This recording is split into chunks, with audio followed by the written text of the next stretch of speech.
Aleluia, aleluia, aleluia. Aleluia, aleluia, aleluia. Jesus Cristo, nosso Salvador, destruiu a morte e fez brilhar a vida por meio do Evangelho. Aleluia, aleluia, aleluia. O Senhor esteja convosco. Ele está no meio de nós. Evangelho de nosso Senhor Jesus Cristo, segundo São Marcos. Glória a vós, Senhor. Naquele tempo aproximou-se de Jesus um escriba e perguntou-lhe: qual o primeiro de todos os mandamentos? Jesus respondeu: o primeiro é este: escuta, Israel, o Senhor nosso Deus é o único Senhor. Amarás o Senhor teu Deus com todo o teu coração, com toda a tua alma, com todo o teu entendimento e com todas as tuas forças.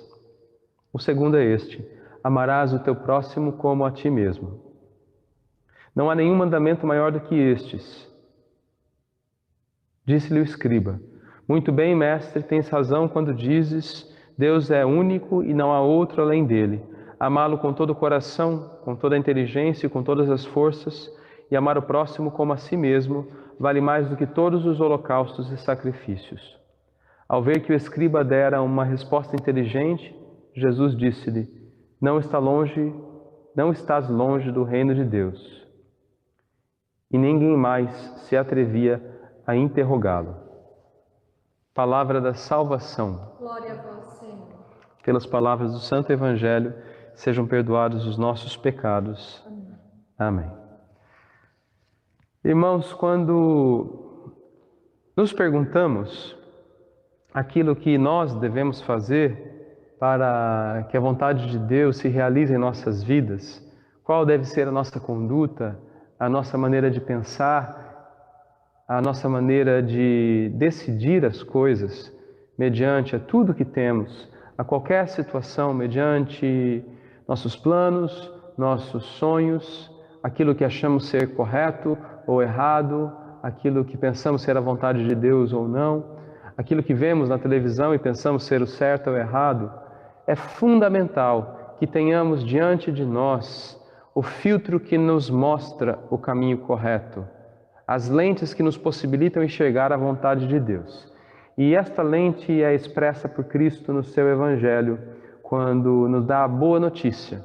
Quando é questionado sobre o maior dos mandamentos, haviam grandes questões entre os judeus sábios, os doutores da lei, os escribas, os fariseus também daquele tempo, sobre o maior mandamento. Muitos duvidavam e pensavam que guardar o sábado, dos judeus, era talvez mais importante do que todas as outras recomendações.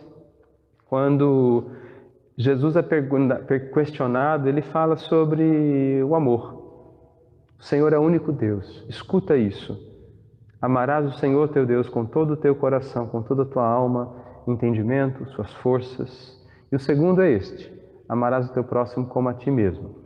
E aí, aquele escriba, que conhecia muito bem as Escrituras, ele repete: de fato, muito bem, mestre, tens razão quando dizes. E ele repete tudo o que Jesus disse. 2 vezes o texto é apresentado neste mesmo trecho do Evangelho de Marcos, desculpem. Em Marcos é importante notarmos que Jesus não tem muitas palavras.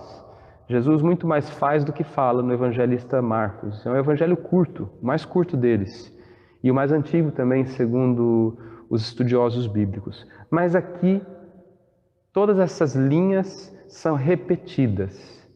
E é claro, há uma mensagem por trás disso, para que nós de fato compreendamos. Não existe outra medida, não existe outro filtro pelo qual nossas ações, nossa vida devem passar. Mas o mandamento maior, o mandamento do amor. E ao falar deste mandamento, Jesus fala de 2 desdobramentos dele, de 2 vertentes: Deus e o próximo. O escriba repete e nós estamos aqui. E quanto a esses mandamentos não há tanta interpretação.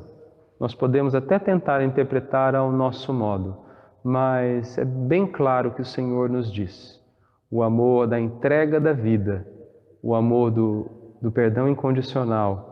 Lá do alto da cruz nós nos lembramos Jesus que perdoa quem não estava arrependido.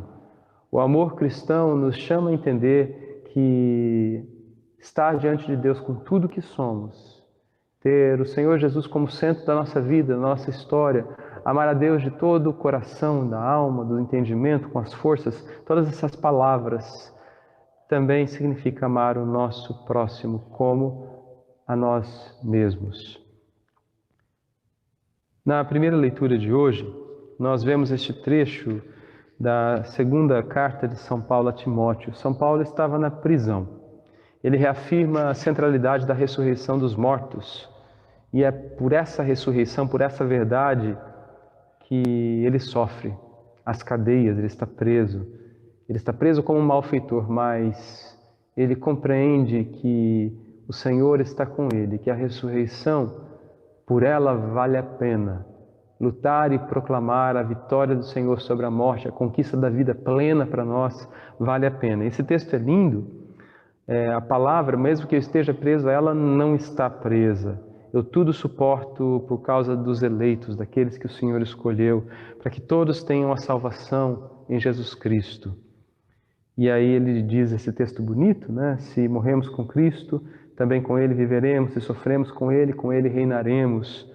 Se o negarmos, Ele nos nega. Mas se formos infiéis, Deus sempre permanece fiel. Deus não pode negar a si mesmo. A fidelidade de Deus, tão associada à justiça de Deus, à verdade daquilo que Deus é, ao amor, não pode ser negada, não pode ser desdita. Deus nos ama e essa verdade não pode ser desfeita. Ele recomenda uma coisa, no entanto, São Paulo, na presença de Deus. Parece tão solene, recomendo, declarando na presença de Deus, que é preciso evitar discussões tolas que não servem para nada. Mediante a beleza e a grandeza de Deus e da ressurreição e da vocação a qual somos chamados, São Paulo, lá na prisão, ele se lembra de falar: parem de discutir coisas inúteis. Parem de discordar entre vocês. Elas só levam à perdição de quem as escutam. Nesses tempos de tanta discordância, de tantas diferenças, nas quais, até nas nossas famílias, há tantas divisões, nós somos lembrados por São Paulo que somos cristãos e que certas discussões não levam a nada. Somente o Senhor pode ser o centro das nossas buscas, à medida das nossas atitudes. Que Ele nos ajude. São Paulo continua: procure com empenho apresentar-se diante de Deus como pessoa de vida comprovada, operário que não tem nada de se envergonhar, trabalhando. Operário é aquele que trabalha, não que fala.